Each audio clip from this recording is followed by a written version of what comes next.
사랑하고 축복합니다. 3월 26일 화요일입니다. 오늘 하루 또 이 고난 주간의 한 주가 그리스도의 은혜와 사랑으로 감사와 기쁨이 넘치는 복된 시간들 되시기를 축복합니다. 오늘 말씀은 진리를 누리는 삶 첫 번째 시간으로 순종과 기도라는 제목으로 함께 말씀을 나누고자 합니다. 오늘 말씀은 마가복음 14장 43절에서 52절까지 말씀입니다. 말씀 봉독합니다. 예수께서 말씀하실 때에 곧 12 중에 하나인 유다가 왔는데 대제사장들과 서기관들과 장로들에게서 파송된 무리가 검과 몽치를 가지고 그와 함께 하였더라. 예수를 파는 자가 이미 그들과 군노를 짜 이르되 내가 입맞추는 자가 그이니 그를 잡아 단단히 끌어가라 하였는지라. 이에 와서 곧 예수께 나와 라삐어 하고 입을 맞추니 그들이 예수께 손을 대어 잡거늘 곁에 서 있는 자 중에 한 사람이 칼을 빼어 대제사장의 종을 쳐 그 귀를 떨어뜨리니라. 예수께서 무리에게 말씀하여 이르시되 너희가 강도를 잡는 것 같이 검과 몽치를 가지고 나를 잡으러 나왔느냐. 내가 날마다 너희와 함께 성전에 있으면서 가르쳤으되 너희가 나를 잡지 아니하였도다. 그러나 이는 성경을 이루려 함이니라 하시더라. 제자들이 다 예수를 버리고 도망하니라. 한 청년이 벗은 몸에 배 헛이불을 두르고 예수를 따라가다가 무리에게 잡힘에 배 헛이불을 버리고 벗은 몸으로 도망하니라. 아멘. 오늘 말씀 제목 진리를 누리는 삶 첫 번째 시간으로 순종과 기도라는 제목으로 함께 말씀을 나누고 싶습니다. 오늘 본문의 말씀을 간략하게 정리하면 다음과 같습니다. 오늘 본문은 크게 세 가지 내용으로 되어 있지요. 첫 번째, 예수님께서 스스로 그 체포당하시는 그 사건이 나오고요. 두 번째는 그 체포당하시는 사건 가운데 베드로의 충동적인 저항에 대해서, 그리고 세 번째, 예수님의 체포당하심으로 말미암아 제자들이 도망하는 그런 내용을 기록하고 있습니다. 오늘 본문에 보면 저희들이 아주 주목해서 봐야 할 점이 하나 있습니다. 그것은 바로 예수님의 태도, 예수님의 자세라는 겁니다. 예수님이 잡혀가시는 이 모든 내용들 가운데 저희들에게 주시는 보여주시는 또 저희가 가야 할 아주 중요한 신앙생활의 한 포인트가 있다면 그것은 바로 순종이라는 것입니다. 여러분 오늘 본문을 보시면 아시겠지만 예수님은 이렇게 체포당하시는 이 과정 속에 단 한 번의 저항도 없이 스스로 대적들의 손에 체포되셨다라는 것을 알 수 있습니다. 사실 예수님은 하늘과 땅의 모든 권세를 지니셨지요.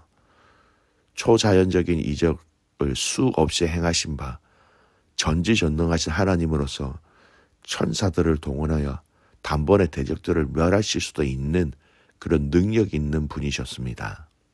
그러나 그럼에도 불구하고 이처럼 대적들의 불의한 손에 자신을 맡기신 것은 사실은 온 인류를 구원하기 위한 하나님 아버지의 그 마음에, 그 뜻에 우리 예수님이 순종하셨다라는 것이죠. 예수님은 자신의 몸을 희생제물로 드려 자기 피로 영원한 속죄를 이루셔 우리로 구원에 이르게 하시기 위하여서 스스로 대적들의 손에 잡히셨다라는 겁니다. 다시 한 번 더 말씀드리면 성부 하나님의 그 뜻에 온전히 순종하셨다라는 겁니다. 예수님은 이 땅에 하나님 아버지의 말씀에 순종하셔서 이 땅에 오셨고 순종하심으로 이 공생의 사역을 감당하셨고 특히 이 십자가의 사건도 순종하심으로 감당하셨다라는 겁니다. 여러분 어제 읽은 본문의 36절을 보십시오. 우리가 잘 아는 겟세마네 기도입니다. 그 기도에 하나님께 성부 아버지께 예수님이 뭐라고 강구하십니까? 어제 본문 36절 보겠습니다. 이르시되 아빠 아버지여 아버지께서는 모든 것이 가능하시오니 이 자를 내게서 옮기시옵소서. 그러나 나의 원대로 마옵시고 아버지의 원대로 하옵소서 하시고. 여러분, 내 뜻이 아니라 아버지의 원대로 뜻대로 되어지기를 원합니다. 이렇게 말씀하고 계신 거예요. 그리고 이렇게 기도하신 다음에 예수님은 아버지의 뜻대로 이루어지기를 복종하심으로 십자가를 지셨다라는 겁니다. 빌립보서 2장 8절 말씀, 사람의 모양으로 나타나사 자기를 낮추시고 죽기까지 복종하셨으니 곧 십자가에 죽으심이라. 복종하심으로, 순종하심으로 하나님을 영화롭게 하셨다라는 겁니다.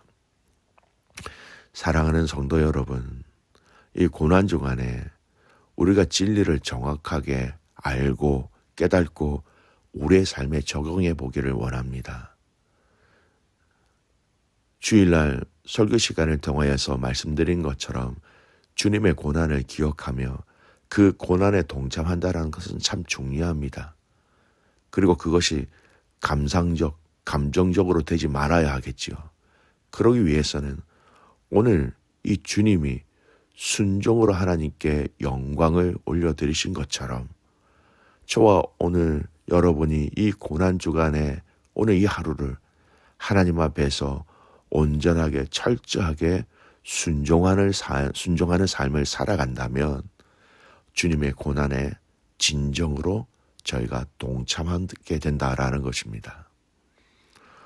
오늘 우리에게 어떤 일이 일어날지 우리는 잘 모릅니다. 그러나 일어나는 우리의 모든 일에 하나님을 철저하게 순종함으로 끝까지 순종함으로 고난 주간의 진리를 함께 누릴 수 있는 은혜가 있기를 주님의 이름으로 축복합니다. 두 번째, 오늘 본문을 통하여 우리가 함께 나누고 싶은 내용은 바로 기도라는 것입니다. 47절에 보면 예수님 곁에 섰는 사람 중에 하나가 검을 빼어 예수님을 체포하는 대제사장의 종을 쳐서 그 귀를 떨어뜨린 사실이 나오지요. 오늘 이 본문과 같은 병행 구절에 요한복음 18장인데요. 거기는 요한은 검을 사용한 이 사람이 베드로이고 귀가 잘린 사람의 이름은 말고다라고 증거해주고 있습니다. 베드로는 성질이 꽤 급한 사람이라는 것을 알고 있지요. 앞뒤 가리지 않고 즉흥적으로 행동하는 더욱이 주님께서 잡히시기 전에 자신들에게 검 없는 자는 겉옷을 팔아 사라라고 말씀하셨습니다. 어쩌면 이때를 위함인지 모른다 생각했을 수도 있습니다. 그는 예수님을 포박하는 무리를 향해 반항하는 유일한 사람이 되었습니다만 예수님께서는 그의 이러한 행동을 칭찬하지 아니하셨어요. 오늘 이 본문에는 나오지 않지만 주님은 베드로에게 누가복음 22장 51절에 이것까지 참으라라고 말씀하셨고요. 마태복음 26장 22절에는 검을 가지는 자는 다 검으로 망한다라고 말씀하고 있습니다. 사랑하는 성도 여러분, 우리는 오늘 이 말씀을 통하여 한 가지 또한 영적 교훈을 얻게 되는데 그것은 성도의 무기는 칼과 창이 아니라는 것입니다. 성경은 우리를 그리스도의 군사라고 부릅니다. 그러나 우리는 칼과 창 이런 것으로 무기를 잡고 싸우도록 소집된 일반적인 군사와 차원이 다르다라는 것입니다. 우리의 싸움은 혈과 육에 대한 싸움이 아니라는 것이죠. 우리는 마귀와 그의 군대를 대항하여 싸우는 것입니다. 사람이 만든 그 어떤 첨단 무기라도 무용지분에 불과합니다. 성도와 교회는 먼저 대적의 실체를 정확하게 파악할 수 있어야 하지요. 개인이든 집단이든 나라든 간에 우리를 미워하고 대적하는 세력의 배후에는 언제나 사단과 그의 군대가 있다라는 겁니다. 그러므로 우리가 싸워야 할 상대는 우리를 직접적으로 대적해 오는 인간 집단이 아니라 바로 그들의 배후에서 그들을 조종하는 사단의 세력이라는 것이죠. 그래서 우리는 영적 존재인 이 사단을 대항하여 인간적인 전술이나 무기에 대해서 그것을 의존하면서 싸우는 것이 아니라 하나님께서 우리에게 허락하신 기도와 말씀으로 싸워야 한다라는 겁니다. 특별히 여러분, 기도는요, 하나님의 그 큰 능력이 우리의 삶에 임하게 하는 정말 신성한 통로라는 것입니다. 고린도후서 10장 4절, 사단의 견고한 진을 파하는 강력한 무기다, 그렇게 얘기하고 있습니다. 우리의 싸우는 무기는 육신에 속한 것이 아니고 오직 어떤 견고한 것도 다 무너뜨리는 하나님의 능력이다라는 겁니다. 그 하나님의 능력을 우리는 이 고난주간을 통하여 주님이 기도로서 철저하게 순종하신 것처럼, 그 겟세마네 기도를 통하여 철저하게 복종하신 것처럼 저와 여러분이 이 기도를 통하여 하나님의 놀라운 능력을 누릴 수 있는 이 고난주간에, 이 진리를 누리는 고난주간의 은혜가 우리에게 있기를 소원합니다. 얼마 전 우리는 마가복음에서 이 내용을 확인하였지요. 제자들은 귀신을 쫓아내지 못하였지만 예수님은 귀신을 쫓아내었습니다. 그리고 시간이 지난 다음에 제자들이 우리는 왜 귀신을 쫓아내지 못하였는가 질문을 하자 예수님이 이렇게 말씀하셨습니다. 마가복음 9장 29절, 이르시되 기도 외에는 다른 것으로는 이런 종류가 나갈 수 없느니라 하시니라. 여러분, 우리가 주님께서 우리에게 말씀하셨던 이 영적 무기를 제쳐두고 다른 것으로 싸우고자 한다면 100번 싸워 100번 패하는 게 당연한 것이죠.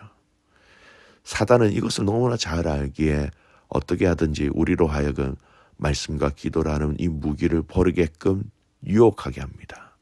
말씀과 기도에 대해서 멀리 거리를 두게 된다라는 것이죠. 말씀이나 기도를 다소 시대에 뒤떨어진 것처럼 보이게 만들어서 그 대신 신학 이론이나 조직이나 기구 같은 것에 의존하게 하는 전략이 바로 사단의 전략이라는 겁니다. 속지 말아야 합니다. 우리는 말씀을 포함한 기도보다 더 강력한 어떤 무기도 하나님께 받은 것이 없습니다. 여러분, 말씀이 없으면 기도할 수 없고 기도하지 않으면 말씀을 깨달을 수 없다라는 것이죠. 데살로니가 전서 5장 17절 말씀, 쉬지 말고 기도하라 라고 말씀하십니다. 이 말은 쉬지 말고 기도로 싸우라는 것이죠. 마태복음 26장 41절, 시험에 들지 않게 깨어 기도하라. 마음에는 원이 도되 육신이 약하도다 하시고 깨어 기도하라 말씀하십니다. 누가복음 22장 40절, 그곳에 이르러 그들에게 이르시되 유혹에 빠지지 않게 기도하라 하시고. 여러분, 사도행전 8장 22절, 그러므로 너희 이 악함을 회개하고 주께 기도하라. 혹 마음에 품은 것을 사하여 주시리라. 여러분, 회개도 기도함으로 유혹에 빠지지 않도록 기도하라. 시험에 들지 않게 깨어 기도하라. 쉬지 말고 기도하라. 사랑하는 귀한 믿음의 가족 여러분, 고난주간에 우리가 진리를 누리는 두 번째 방법, 바로 기도라는 것입니다. 말씀을 정리합니다. 고난주간을 통해서 우리가 진리를 누려야 하는 것 두 가지를 말씀드렸습니다. 순종과 기도라는 것이죠. 이 고난주간이 감정적인 고난주간이 아니라 진리를 누리는 방법인 이 순종과 기도를 통하여서 오늘 하루 남아있는 이 고난주간에 진정한 하나님 나라의 진리를 누리시며 이기며 승리하는 가족들이 되시기를 주님의 이름으로 축복합니다. 아멘. 기도하겠습니다. 하나님 아버지, 감사합니다.